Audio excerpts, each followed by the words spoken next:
vie pratique. Si vous êtes adepte de la vente en ligne et particulièrement de la vente entre particuliers, c'est votre cas, Virginie? Ça peut m'arriver. Eh bien, vous allez être intéressé par les infos que va nous donner Priscilla Bonello de l'UFC Que Choisir à ce sujet. À tout de suite.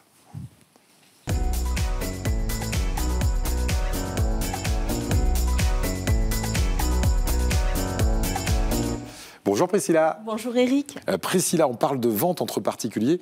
Alors les sites de vente entre particuliers, c'est très pratique, notamment pour faire perdurer un peu des objets qu'on aurait pu jeter encore il y a quelques années.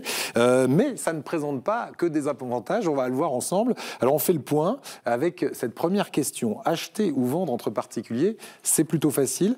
Alors moi je vous dis, où est le danger ? C'est plutôt facile, comme vous l'avez dit, Eric, et moi je dirais même que c'est trop facile. Et la contrepartie de cette facilité, c'est l'absence de réglementation spécifique. Alors, qu'est-ce que ça veut dire exactement ?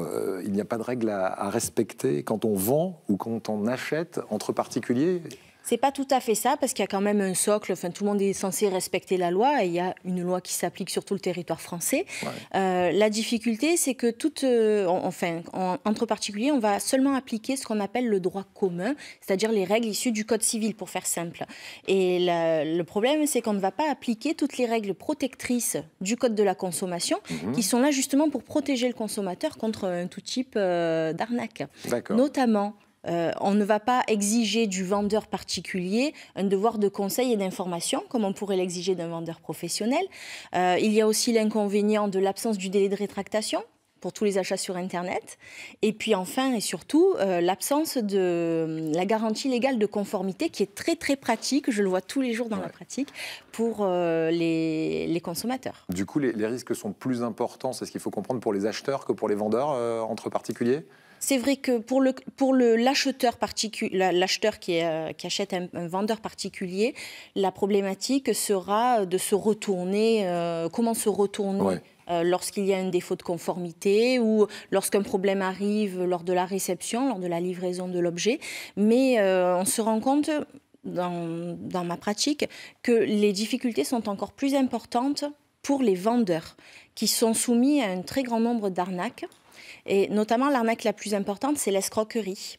On a eu récemment beaucoup de cas de personnes qui vendaient, par exemple, leur voiture ou encore du matériel high-tech de grande valeur et qui se retrouvaient avec des chèques de banque falsifiés.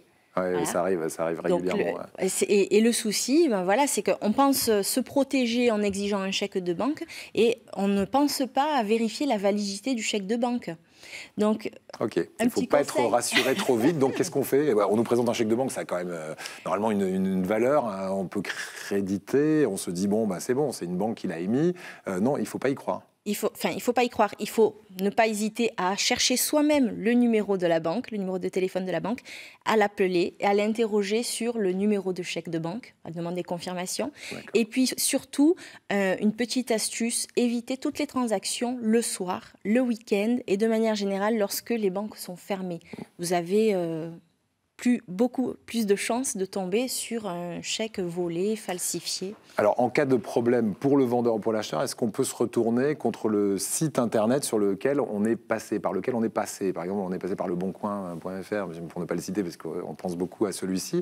Est-ce qu'on peut se retourner là ? Malheureusement, non, parce que bien souvent, ce sont que des sites de mise en relation de particulier à particulier. Alors, selon ils n'ont pas de responsabilité, donc, ces sites. Ils se dédouanent de toute responsabilité. Alors, je suis allée fouiller un petit peu les conditions générales d'utilisation pour nos téléspectateurs. Et c'est vrai que certains sites, je ne sais pas si on peut les nommer, prévoient un petit délai dans lequel on peut faire un recours. Mais on se rend compte en pratique que l'intervention du site internet est vraiment mesurée. Ça vaudrait le coup de le nommer, parce que si il donne une possibilité que les autres ne donnent pas, moi je pense qu'on peut par le nommer. Par exemple, je me suis intéressée à Vinted parce que je suis tombée sur une publicité où on peut faire une réclamation dans les 48 heures qui suivent la réception du bien. Mais j'ai des collègues qui sont déjà passés par ce site et on se rend compte que l'intervention n'est pas à la hauteur des difficultés rencontrées sur le terrain. Bon, alors une dernière question, je reviens sur ce que vous disiez tout à l'heure sur le chèque de banque, qui même lui parfois peut être faux. Quel est le moyen de paiement à privilégier quand on fait des transactions entre particuliers ? Tout dépend le côté, de quel côté on se place. Je dirais que côté acheteur, le mieux, c'est d'utiliser le moyen de paiement proposé directement par le site internet, par exemple PayPal, parce qu'alors le site, en cas de difficulté, peut avoir la main et ralentir la transaction, le temps de régler le problème. Côté vendeur, le mode de paiement le plus sûr, c'est le virement bancaire, puisqu'il est rapide et irrévocable. Et puis, il y a une arnaque aussi qui revient fréquemment chaque année. C'est une personne qui se fait passer pour quelqu'un à qui c'est l'employeur qui a payé, par exemple, une grosse somme, et qui vous dit « mais j'ai que ce chèque-là, donc je vous l'envoie, et vous me remboursez la différence, vous me versez la différence. » Alors, en liquide. Alors ça, eu plusieurs fois. Excusez-moi, mais ça sent l'arnaque à plein nez. Ça, vous avez des petits messages comme ça, en particulier sur le Bon Coin. Moi, ça m'est arrivé, mais ça arrive presque systématiquement sur le Bon Coin. Quand vous vendez des choses qui ont un petit peu de valeur, quand on dépasse les 200-300 euros, ça m'est arrivé pour un canapé ou autre chose. Et vous avez des espèces de messages automatiques très bizarres. Alors, je peux pas vous payer tout maintenant, mais vous m'envoyez. Alors déjà, rien qu'on lit sur le mail. Ça sent l'embrouille. Rien que dans la dialectique. Oui, c'est ça. Quand on est vendeur, il n'y a aucune raison, jamais, aucun prétexte qui doit vous pousser à vous-même verser de l'argent. Merci beaucoup. Docteur Tadei, une question. Vous faites de temps en temps des transactions comme ça entre particuliers? Oui, d'acheter une moto. Et ça se passe bien? C'est très bien globalement. Passé, mais je me suis déplacé.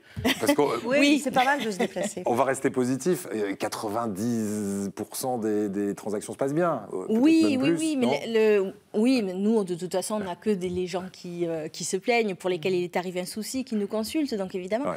Et puis le problème, c'est qu'on ne peut pas intervenir en tant qu'association de consommateurs pour les litiges entre particuliers. Et il n'y a pas d'organisme de médiation dédié. Donc la difficulté, il faut bien en avoir conscience, c'est qu'en cas de problème, il y aura de grandes chances de devoir passer par la case justice. Bien. Écoutez, merci pour toutes ces petites alarmes que vous avez mises dans notre tête. Allez-y quand même, relativement confiant, mais méfiez-vous des petites choses dont on a parlé à l'instant. Tiens, on va